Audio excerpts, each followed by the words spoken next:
The following podcast is a deep, shallow dive production. Okay, let's go.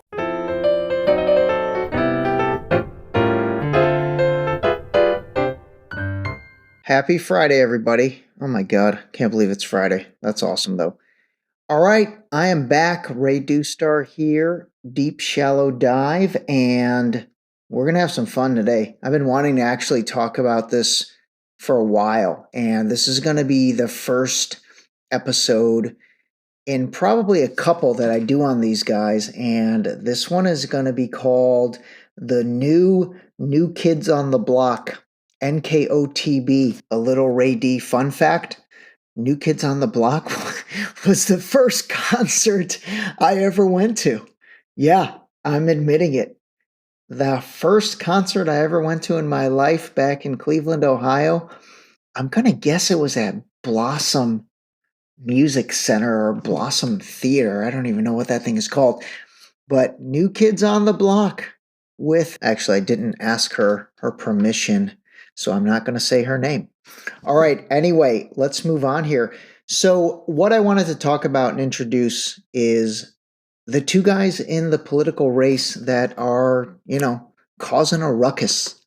And that is Vivek Ramaswamy on the Republican side and RFK Jr., Robert F. Kennedy Jr. on the Democrat side. So because it's Friday, and I know you guys are looking forward to the weekend, and you might not even listen to this until the weekend, I'm going to keep today's episode to the high-level coverage of these guys and then definitely delve in more. But, for the most part, what I find super interesting is, man, these guys are just under attack from not even the opposition, but from their respective parties. And I find that so interesting. Let me take a step back and just, before we delve into each, my overall thoughts are, honestly, I find both of them incredibly refreshing simply for the fact that they're doing this. And simply for the fact that they are, throwing their hat in the ring as non-seasoned politicians. I'd say RFK Jr. might be a little more seasoned. I mean, he comes from the Kennedy family, and so obviously he's been around politics his entire life, but I don't think he's ever really taken a front row in it. And obviously now that he's in it, I think he realizes the challenges. But with Vivek, I mean, this is totally new territory for him. So first of all, I really do applaud both of them for taking the risk, and really not even the risk, but putting in this time and effort. And, they're getting beaten up. They're both getting beaten up, so much. And again, what's interesting is it's from their own parties so far. So I really give them a lot of credit. The thing I find fascinating is, why is it that we immediately, actually, I shouldn't say we, because I definitely don't fall under this category, but why is it that someone from the outside, they come in and they fundamentally are making sense? I mean, again, today we're not going to get into the issues about the two of them. We're just going to talk about them from a higher level and, paint some broad brush strokes, so to speak. But, here's two guys that are coming in with totally fresh perspectives. You've got to give both of them credit. They're being fearless. They're talking about things none of these other candidates are talking about. Let's start with Vivek. That Republican debate, the first Republican debate, which ironically ended up being my first episode, even though there were things in there that obviously I think worked against him, overall, though, he definitely came off by far the most honest.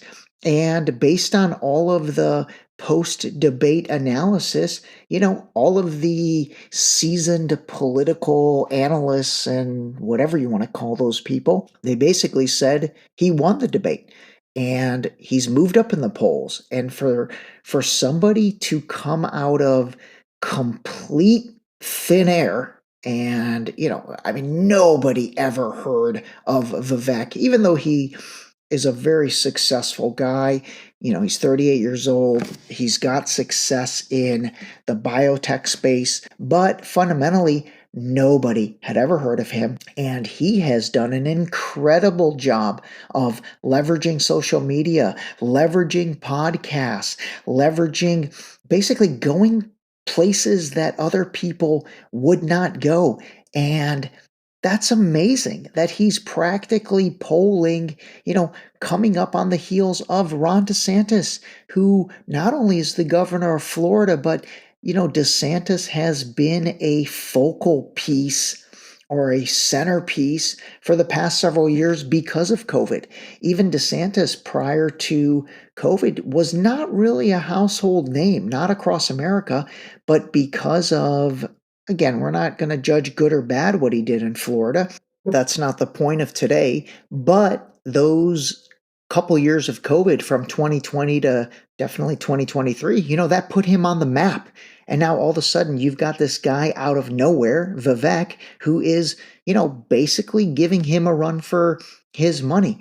And so, I just don't understand the hate that's getting thrown his way. He's got fresh ideas. I have seen some things on him that talk about how 20 years ago he accepted a donation from Paul Soros, who's related to George Soros. And then there was other stuff about him in terms of the World Economic Forum. Now, what I will say about that is, I'm not a fan of either one of those aforementioned entities or organizations, but I will tell you this, 15, 20 years ago, none of us knew what those things were really about. It's been the past couple years that this has all come to light. And so 15, 20 years ago, as someone in their early 20s, let alone early 30s, if you're offered opportunity to work with those major organizations, everybody would have jumped on it. I would have jumped on it. If 15, 20 years ago, the George Soros Foundation or the World Economic Forum had reached out to me as a young, aspiring entrepreneur, at that point in my life, and then also at that point in, I guess, my geopolitical understanding, oh my God, that would have been like a godsend. I would have absolutely jumped at that. So Vivek is getting a lot of criticism. I see all these different things about how, he's a World Economic Forum guy, he's bought and sold, this and that. And again, I don't know if any of that's true. I really don't. I haven't researched him enough to really be able to have a thorough understanding about that. But what I do know is that what he did and the opportunities that he took advantage of in his, early 20s, you can't hold him accountable for that. That's like this whole cancel culture, somebody tweeting something out 15 years ago, 10 years ago, or posting something 10, 15 years ago, and now they're being held accountable. So anyway, that's all I wanted to say about him. I think that it is pretty fascinating how the rhino side of the Republican Party is just going after him so bad and not even giving him a chance. And to me, his ideas are fresh, they're new. He talks about things that other people are not willing to talk about. And here's the deal, I want to hear him out. I don't know if I'd vote for him. I think 38's a little bit young to be president of the United States, but I would like to hear him out. Okay, shifting gears to RFK Jr. I mean, this is an interesting guy as well. And again, he is like going against the grain. I don't even know if he's going against the grain of his family. I mean, maybe his current family, and there's a lot of media stories for that, but not his dad, Bobby Kennedy, and then definitely not his uncle, JFK. I mean, those guys were two people that, wanted to bring down the establishment.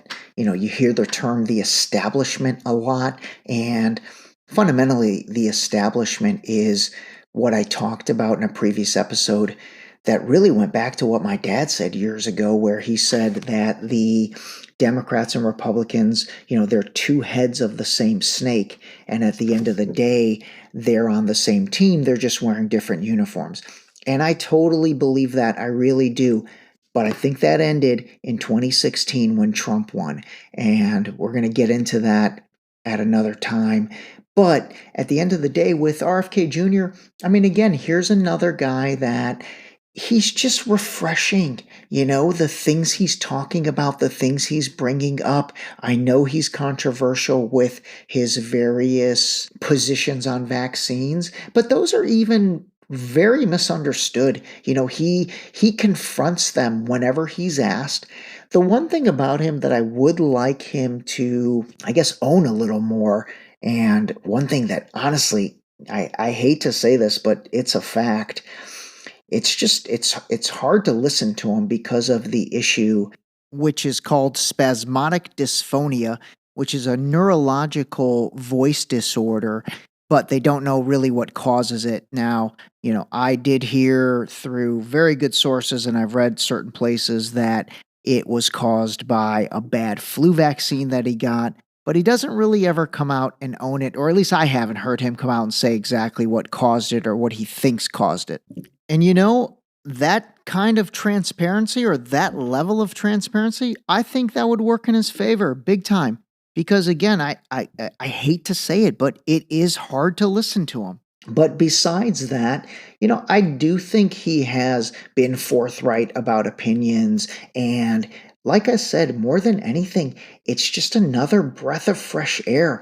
It's another person that is challenging the status quo. And at the end of the day, we're talking about the presidency of the United States of America. We're not talking about running for student council. So I don't mind hearing differing views. I don't mind hearing differing opinions. I'll tell you what, I might try to reach out to somebody who's got a bigger platform than me. I'd like to see those two debate. I'd like to see Vivek debate RFK Jr. Let's get those two on the stage. I know Democrats don't debate Republicans at this stage, but why not? Let's mix it up. There's no rules anymore, or if there are, let's break the rules and let's create new rules. All right, that is about it for today. I did want to start this conversation. I've been wanting to talk about these guys for a while. Again, love them or hate them, they are a breath of fresh air, and they're two people that are causing more discussion, and they're causing discussion about things that none of these other candidates definitely on the Republican side. There's really not many on the Democrat side yet. Governor of California, keep an eye out. Running mate, former First Lady, that's my call. All right, everybody, have a great weekend. In honor of the great Casey Kasem, keep your feet on the ground and keep reaching for the stars. And in honor of the great Ray Star, always call a spade a spade. This episode was brought to you by Boost Liquid Vitamins. Wake up, take your Boost, start your day. Drink your vitamins, build your immune system with Boost. Available on Boost.com.